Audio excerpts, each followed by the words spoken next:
Hello everyone, welcome on your YouTube channel of Lalbagh Girls Inter College. This is Jyoti C. Class, as we are doing with the tissue chapter, we have seen the plant tissues.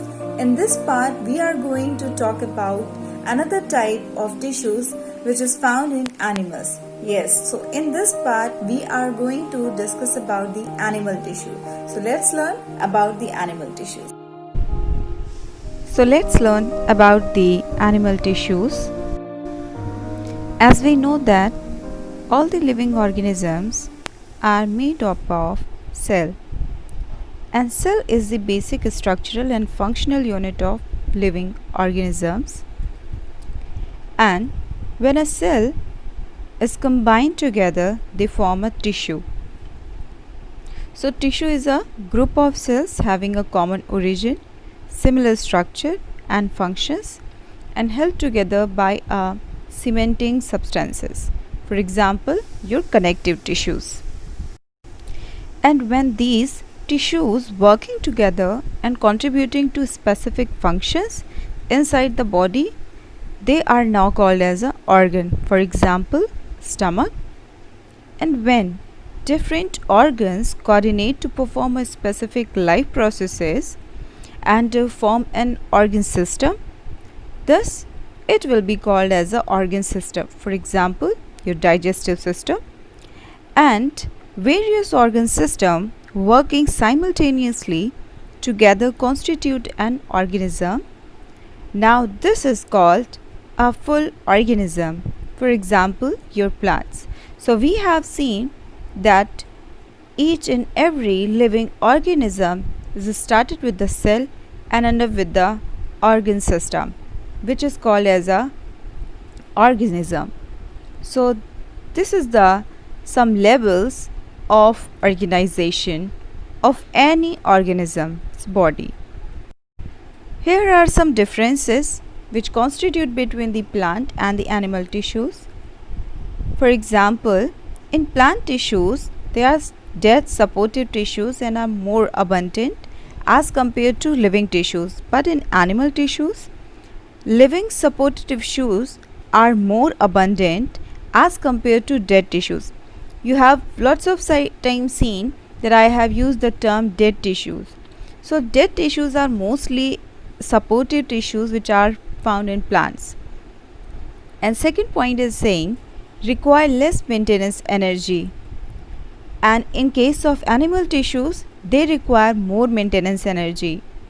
And differentiation of meristematic and permanent tissues. They have a capacity to divide, and this type of tissues are called meristematic tissues. So differentiation of meristematic tissues and forms the permanent tissues.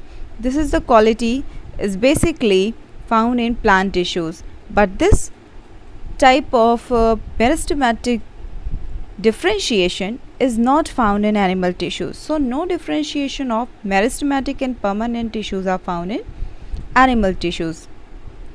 So organization is simple type, it is found in plant tissues, but the organization is relatively complex in case of animal tissues.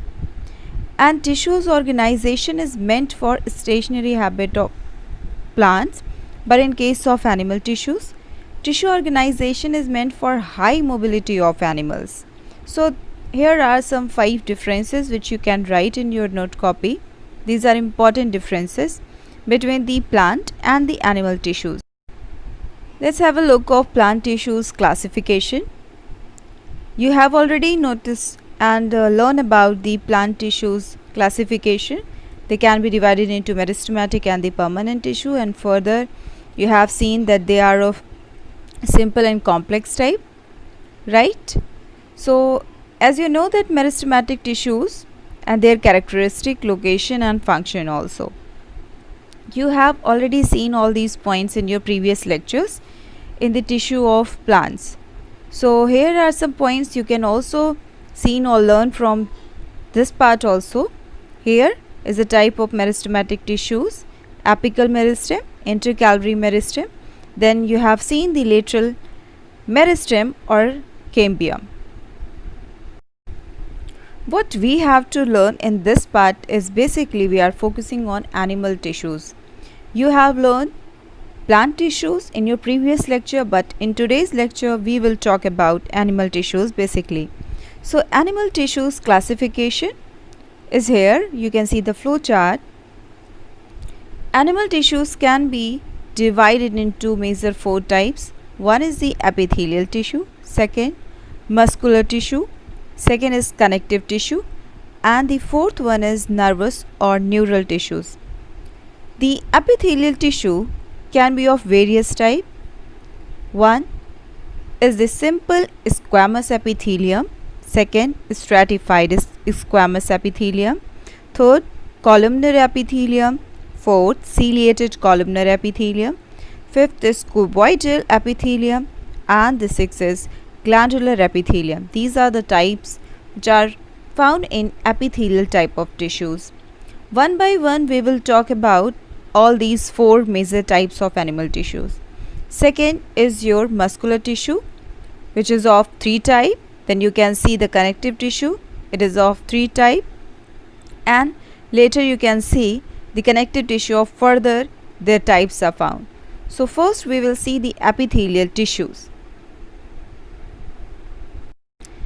So the main characteristic feature of epithelial tissues are they are flat, cuboidal or columnar cells. They are located below the covers and the whole body surface. That means they covers the whole body surface, not below, but they covers the whole body surface. That means your body is totally covered with the epithelial tissue. The skin you can see is your basically what? Epithelial tissue. And what its main function? The main function of epithelial tissue is protection, secretion, perception, absorption, sensory. I'll tell you one point how they are protective in nature, how they secretion and perception, everything. You have sometime noticed that something is coming out from your skin surfaces. Maybe it's oily substance, maybe a liquid which is called sweat. That all these things are called secretions which are coming from your skin surface, and that skin is basically what? Epithelial tissue. And when you apply something on your skin, for example kind of oil, kind of lotion, it will be get absorbed. So this is the second property of epithelial tissue, that it absorb whatever you applying on the surface, right? So characteristic is what? Flat and cuboidal and columnar. They are located or covers the whole body surface, and main function is protection. Your skin usually basically protects your whole body from various type of pathogens, various type of injuries. So skin is what? Protection or protective in nature, which is made up of epithelial tissue.